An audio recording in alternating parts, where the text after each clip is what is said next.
Complete focus now on New Delhi. Voting is underway in the Delhi Assembly elections. The voter turnout as of 9 a.m. is 8.1%. All 70 constituencies in the Indian national capital are going to polls today. Over 1.55 crore registered voters are set to decide the political future of Delhi. The Election Commission has set up over 13,700 polling stations at nearly 2,700 polling locations. There are close to 700 candidates in the fray, with the Aam Aadmi Party and Congress fielding 70 candidates each. The Bharatiya Janata Party has fielded 68 candidates, giving 2 seats to its allies JDU and LJP.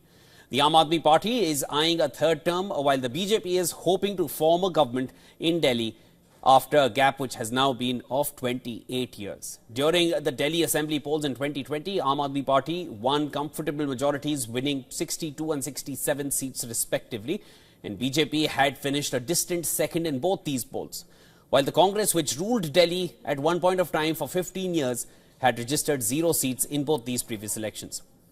Now, a little before that, in 2013, BJP had emerged as the biggest party with 31 seats, but BJP were unable to form the government back then, and Aam Aadmi Party leader Arvind Kejriwal had formed a short-lived government thereafter, before President's rule was imposed in the national capital for almost a year. In the parliamentary elections held just last year, over 58% voters had turned up to vote. The voter turnout in the 2020 assembly polls was 62.59%, while in 2015 the voter turnout was 67.47% approximately. Close to 100,000 personnel and over 8,700 volunteers have been deployed on the ground, along with Central Police, Home Guards and Delhi Police personnel. Former Deputy Chief Minister Manish Sisodia is contesting from Jangpura after vacating his seat in Patparganj. He will also see a close contest against BJP's Tarvinder Singh Marwa and Congress Farhad Suri. Incumbent Chief Minister Atishi will be contesting against former MP Ramesh Bidhuri and Congress Alka Lamba in Kalkaji. In the New Delhi constituency, where Aam Aadmi Party Chief Arvind Kejriwal is fighting to retain his seat, the BJP and the Congress have fielded sons of former Chief Ministers Parvesh Sahib Singh and Sandeep Dikshit. Voters will also decide the fate of other high-profile candidates like Ministers Gopal Rai, Saurabh Bharadwaj and BJP leaders Kailash Gehlot and Kapil Mishra. Now, the results will be announced on the 8th of February. It's the Delhi elections. Delhi went to polls last in 2020 and in 2015. Before that, both times Aam Aadmi Party came out victorious with a huge margin. BJP barely made a mark at that time, and Congress has not scored a single seat in the last 10 years. Congress at one point ruled over Delhi for good 15 years, but since 2015, it's been the Aam Aadmi Party who's taken the lead both previous times. It's 2025. There are talks of an anti-incumbency, but again, there is a tight race as of now. It's a tri-party series as far as the issues are concerned and the contest is concerned. All right, for more on this, let's get us a better understanding on what's happening on ground. For more, we're now being joined by our correspondent, Dharamjot Kaur, who's now joining me from Kalkaji. Dharam, we've been traveling with you throughout Delhi since the morning. It was Chandni Chowk, then it was Lal Killa. Now we're here at the pivotal Kalkaji seat. Give us a sense of how important this one is. And there has been a little drama last night as there was a case booked against the Chief Minister. Give us the rest. Well, Shivan, as you rightly mentioned, this is one of the constituencies that has been in the spotlight for months now, not just the past few days, but for many, many months. It's a very tight contest between the incumbent Chief Minister Atishi of the Aam Aadmi Party, Ramesh Bidhuri of the BJP and Alka Lamba from the Congress, who interestingly in 2015 for the election for the Aam Aadmi Party from the Chandni Chowk seat. So clearly a lot of changes, a lot of people shifting alliances, which makes this seat even more interesting. Now, as you rightly mentioned, Kalkaji has been a hotbed of political controversy as well with respect to the candidates that are contesting elections from this particular constituency. be it BJP's Ramesh Biduri, whose remarks against Ms. Atishi stirred political controversy for days, and then even as recent as last night, where FIRs and cases were registered just hours before voting began today in the morning.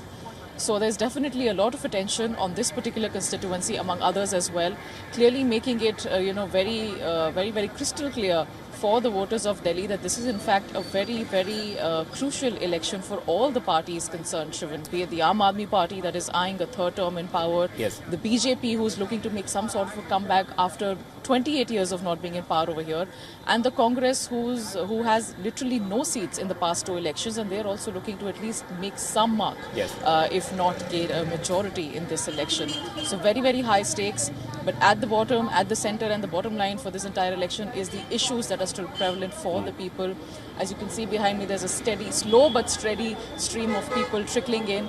So let's see how Delhi votes, and let's see what they decide in terms of the mandate that will be out on February 8th. Shivan? Yeah, Dharam, I just wanted to come to the flow of people that I see behind you. It's a steady flow, it seems like, and that's always good news on polling day. I did see a few elderly people walking past you as well, and you had rightly mentioned that earlier, that, in the morning hours, you mostly see people who have to head off to office, or the elder age group coming in to get their vote in before the crowd comes in. What kind of polling what kind of voter turnout does it seem so far? We have a figure of about 8%, but from what you are gauging on ground, if you can give us a sense, and a little bit about the issues that, if in case you figured from a few people that you've spoken with.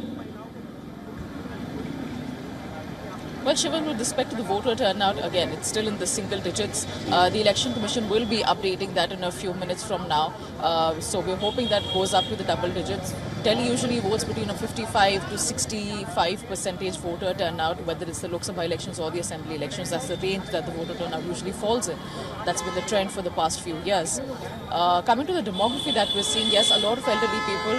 I think it's pertinent to note here that the Election Commission has made fairly elaborate arrangements for aged people or for those with ailments, with respect to wheelchairs, with respect to volunteers assisting people who need any sort of help while casting their ballot.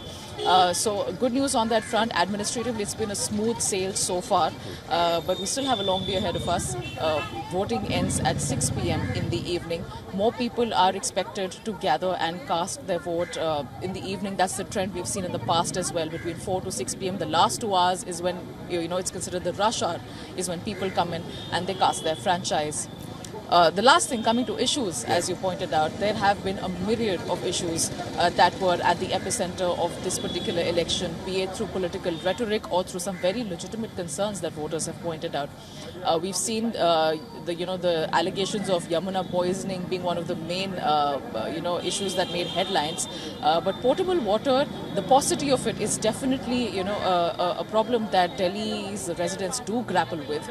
On the other hand, there's always this conversation around what is termed as freebies, but what political parties are calling the guarantees that we're giving to the people of Delhi with respect to subsidized electricity, better education system, and a lot of other issues that people have been discussing for the past few days. It remains to be seen which party's manifesto, which party's promises, yes, hold out for the voters of Delhi, and who it is that they manage to bring back to power. Yes, the Aam Aadmi Party, the BJP, in what it is eyeing, what it refers to as a double-engine mechanism, and or the Congress Party that once had a 15-year rule, but after that's been practically absent. Yeah, Dharam, and it's, I think as we were speaking, I could see more people flowing in right behind you. So we'll leave you to travel across Delhi and get us the latest from all fronts. But it's always good news when you have more people turning up for the elections. That was Dharamjot Kaur getting us the latest from the pivotal Kalkaji seat here in Delhi, as Delhi goes to polls for all 70 constituency seats.